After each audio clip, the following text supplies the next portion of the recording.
makin ditekan, makin yakin sama Allah. Makin banyak masalah, makin yakin sama Allah, makin berserah kepada Allah. Kok bisa kayak gitu? Ada orang yang ketika makin banyak masalah, makin ragu sama Allah. Nih Allah maunya apa sih? Gitu kan?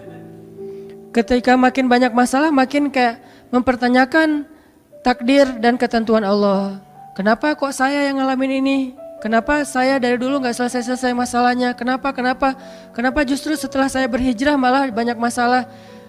Kenapa para sahabat sebaliknya? Makin dikasih ujian, makin wa ma zadahum illa imanan wa taslima. Gak bertambah kecuali iman dan kepasrahan. Jadi dikasih ujian malah makin yakin sama Allah, bukan makin ragu. Misalnya dia ganti nih modal transaksi dagangnya, bisnisnya. Yang tadi mungkin syubhat atau haram, sekarang dia pakai model transaksi bisnis yang halal aja deh, yang aman-aman aja. Gara-gara transaksi yang halal malah banyak masalah. Masih mending kalau masalahnya cuman berkurang income-nya. Ini malah ditipu orang lah, rugi segala macam. Mulai mempertanyakan, nih bener gak ya saya ngambil jalan yang syariat segala macam, kok malah makin susah nih kelihatannya. Kenapa kita ketika diuji malah jadi ragu sama Allah? Kenapa saya katanya kalau misalnya saya jujur, saya akan dapat kebaikan. Ini gara-gara jujur malah gak lulus. Ya mungkin gak belajar tapi jujur. Yang satu lagi yang gak jujur malah nilainya bagus mungkin. Misalnya gak belajar tapi dia dusta. Kenapa para sahabat ketika diuji malah makin yakin sama Allah? Malah makin pasrah kepada Allah. Karena mereka pegang janji Allah. Itu salah satu tipsnya. Kalau kita pengen tetap woles pas menghadapi kesulitan, pegang janji Allah. Makin kita kuat pegang janji Allah, diuji, kita makin pasrah sama Allah. Ya Allah, saya akan yakin sama Engkau memegang janjimu. Ketika diuji, saya berharapnya balasan dari Allah, pertolongan dari Allah. Kayak yang pernah saya sampaikan dulu, kalau kita dapat musibah, yakinlah kepada janji Allah. Siapa yang membaca doa yang diajarkan Nabi, nanti Allah akan ngasih ganti yang lebih baik gitu kan ya. Allahumma ajurni fi musibati wa khluf li khairan minha. Ya Allah, beri saya pahala dalam musibah ini, beri saya ganti yang lebih baik darinya. Kalau kita pegang banget dengan janji Allah lewat doa ini, kita ketika dapat musibah setidaknya gak akan panik habis-habisan, gak akan putus asa dalam menunggu pertolongan Allah. Setidaknya kalau gak bisa woles-woles amat, gak bisa tenang-tenang amat, minimal gak panik habis berlebihan. Kalau musibahnya musibah kematian, gak bikin kita meratapi kematian. Kenapa? Kita pegang janji Allah SWT. Makanya kan ada cerita seorang ayah yang diberi musibah dengan wafat 2 orang anaknya. Anak laki-laki pertama meninggal. Dia bilang innalillahi wa inna ilaihi rajiun.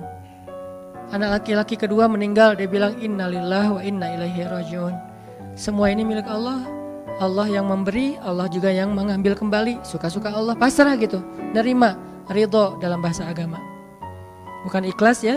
Kalau ikhlas itu dalam bab ibadah. Kalau dalam bab takdir namanya ridho. Raditu billahi robba. Saya ridho deh dengan ketentuan Allah, itu namanya ridho. Bukan yang ikhlas ya. Ikhlas apaan? Orang gak lagi ibadah kan? Lagi ada musibah. Jadi bukan yang ikhlas ya, bukan. Tapi yang ridho ya. Kalau mau lebih tepat nih, tapi gak apa-apa deh, pakai bahasa kita aja. Tapi kalau mau lebih tepat maknanya, yang ridho ya, sing ridho ya gitu. Bukan sing ikhlas. Karena ikhlas itu ibadah ritual. Nah, dia ridho tuh. Innalillahi wa inna ilaihi raji'un. Innalillahi wa inna ilaihi raji'un. Yang ketiga, meninggal juga. Dan dia mulai agak ragu nih, kok gini-gini amat ya. Suatu malam dia bermimpi, 2 anaknya itu, dalam mimpi itu ayah ini mau jatuh ke sebuah jurang yang di bawahnya api, kayak api neraka gitu. Ditarik sama 2 anaknya, cuman gak kuat.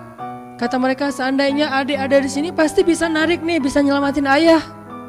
Kalau adik ada di situ, kenapa cuma 2 yang nolong? Karena 2 itu yang dia ridho, yang satu lagi nggak ridho. Akhirnya cuma 2 orang yang bisa nolong dia di akhirat. Bangun dari mimpi dia sadar, oh ternyata justru Allah pengen nolong dia di akhirat dengan musibah itu. Dan buat anaknya juga kebaikan nanti di akhirat masuk surga. Akhirnya dia bilang innalillah wa inna ilaihi rajiun, astaghfirullahalazim. Hidup kadang kayak gitu. Ketika kita pegang janji Allah, ada sesuatu yang kita tunggu di dalam kesulitan hidup kita. Sehingga buat kita selalu punya harapan. Tapi kalau kita nggak pegang janji Allah, kita nggak nunggu apa-apa kecuali mengeluhkan keadaan kita. Dan itu bikin kita lemah. Ditolak yang pertama, innalillah wa inna ilaihi rajiun. Ya Allah beri saya yang lebih baik darinya. Nemu nih, ditolak lagi. Lebih cantik tapi nolak juga, kan lebih sakit ya. Lebih cantik, ditolak lebih sakit. Ya Allah beri yang lebih baik lagi. Makin lama makin di puncaknya rasa sakit yang udah gak tahan, diterima. Nih happy ending nih. Ada gak ya yang kayak gitu ya? Kalau jarang ada, berarti belum mempraktekkan jurus ini nih. Kalau pengen kayak gitu, coba tes deh. Cuman kalau ngetes Allah tahu sih ya. Coba deh praktekin, bukan ngetes, praktekin. Nanti pasti kita akan ngelihat hasil yang luar biasa.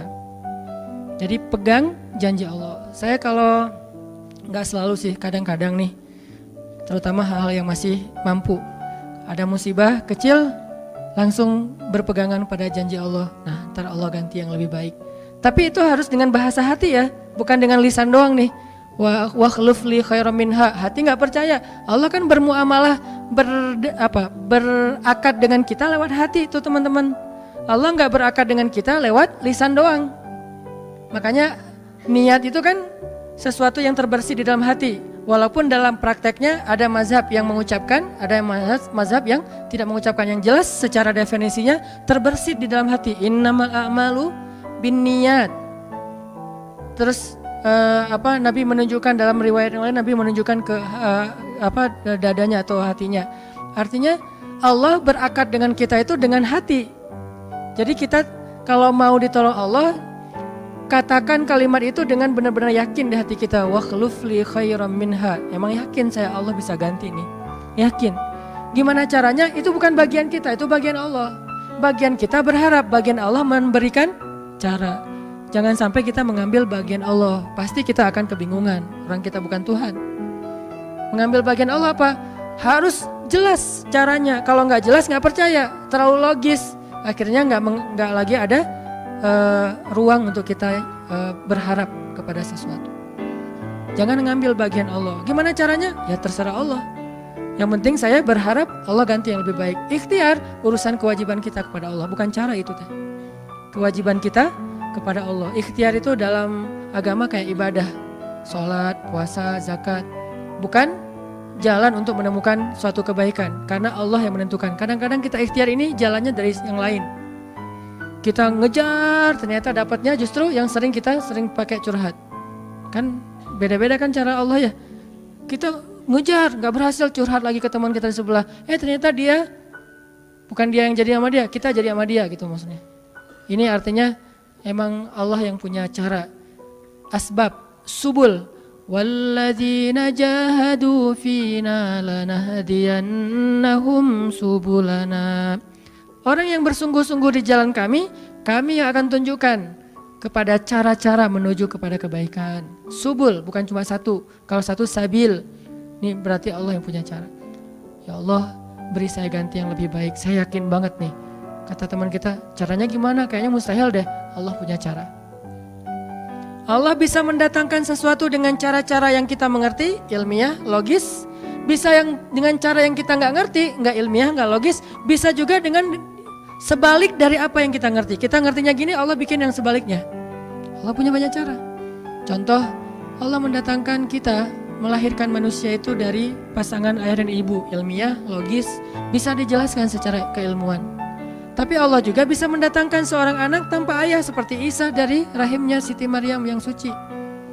Atau bisa juga mendatangkan seekor onta bukan dari induknya tapi keluar dari batu seperti ontanya Nabi Solih.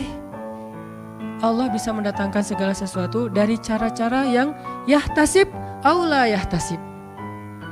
Yang kita mengerti atau kita tidak mengerti. Makanya Allah mengatakan wa yarzuqhu min haitsu la yahtasib.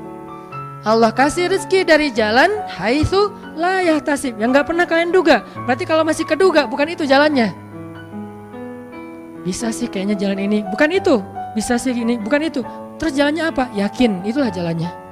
Allah yang akan mendatangkan dengan surprise. Kayaknya surprise itu lebih seru sih.